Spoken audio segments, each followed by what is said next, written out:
1% populasi Indonesia menguasai 48% ekonomi nasional. 3% manusia Indonesia menguasai 60% dan 10% manusia Indonesia menguasai 70% ekonomi nasional di luar dari anggaran negara APBN. Ekonomi seperti begini terjadi karena regulator yang lemah yang harus kita perbaiki. Demikian saya memulai sebuah dialog terbatas di kantor teman dengan beberapa kenalan baru. Mereka adalah orang yang katanya peduli dengan UKM. Mengapa saya katakan katanya peduli tersebut dengan tanda quote unquote? Karena mereka seperti yang lainnya ingin membantu UKM tapi hanya sebatas mengajari UKM dalam kelas. Setelah kelas selesai hanya jadi pinter UKM, namun sedikit yang menggerakkan ekonomi UKM. Ada seminar, ada workshop, ada buku, ada coaching, ada mentoring, ada pendampingan, ada macam-macam. Semuanya sudah dilakukan. Namun data di awal tadi belum pernah berubah sejak 20 tahun terakhir ini. Artinya apa yang mereka kerjakan sekarang ya doesn't work. Harus diubah, bukan hanya dengan wacana, ilmu, keterampilan, tapi dengan peluang. Saat ini yang beda adalah peluang. Yang beda, yang tidak adil adalah kesempatan. Coba deh, apa syarat pinjaman bank? Ada jaminan. Apakah semua pengusaha punya jaminan? Apakah UKM punya jaminan? Pertanyaan berikutnya, apakah syarat IPO di bursa saham? Omsetnya harus di atas 50 miliar setahun atau kapitalisasinya harus besar. UKM bisakah melantai di bursa IDX? Pakai fintech?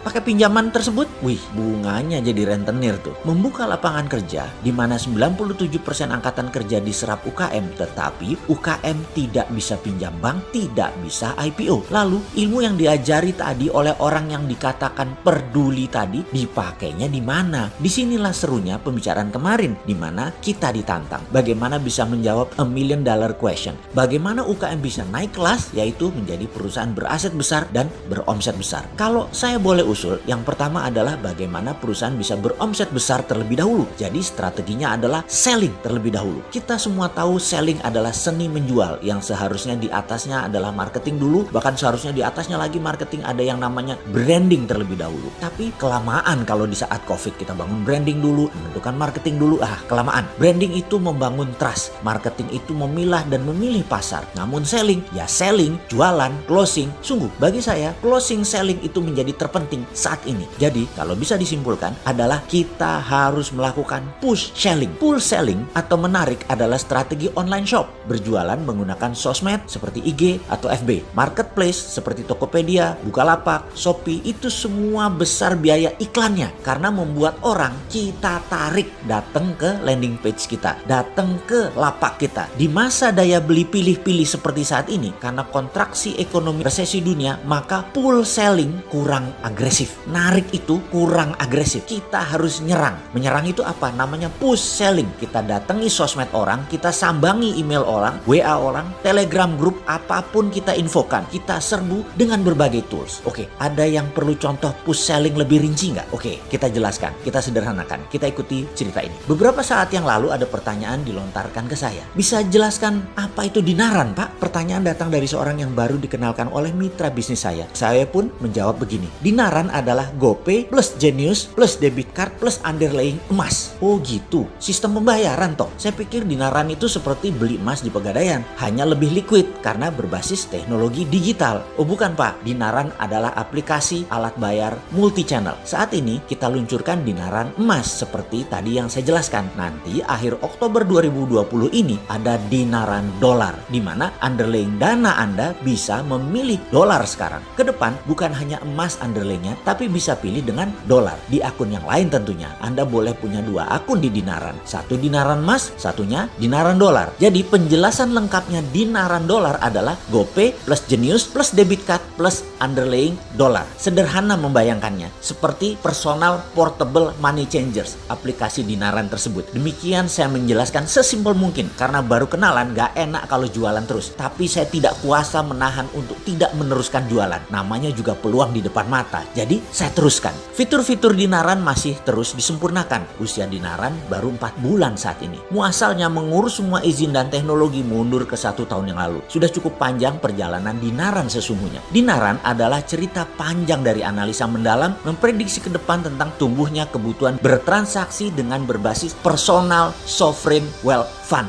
yaitu uang pribadi masing-masing setiap individu punya underlayingnya. Di sisi lain, aplikasinya harus memiliki semua sarana untuk uang keluar dan uang masuk. Wallet, e-money, debit, dan berbagai multi-channel harus bisa menjadi sarana bayar atau sarana transaksi. Dinaran saat ini belum berani klaim diri sebagai the first digital banking 5.0, yaitu banking from non-bank. Belum, Dinaran masih bayi, baru 150.000 member dan nasabah yang terdaftar 4 bulan ini. Masih banyak fitur-fitur yang belum selesai dan terus disempurnakan. Kami optimis dalam beberapa tahun ke depan, Dinaran akan diperhitungkan di kancah internasional. Semua ini sangat bergantung kepada Anda sahabat semua yang percaya dengan kekuatan nasional yang bisa menjadikan Indonesia pemain kelas dunia. Sahabat, terima kasih atas kepercayaan dan dukungan terhadap Dinaran. Bagi sahabat yang ingin bergabung dan mendaftar, bisa download aplikasi di App Store atau transaksi langsung di web dinaran.id. Demikian contoh sederhana push selling. Semoga bermanfaat.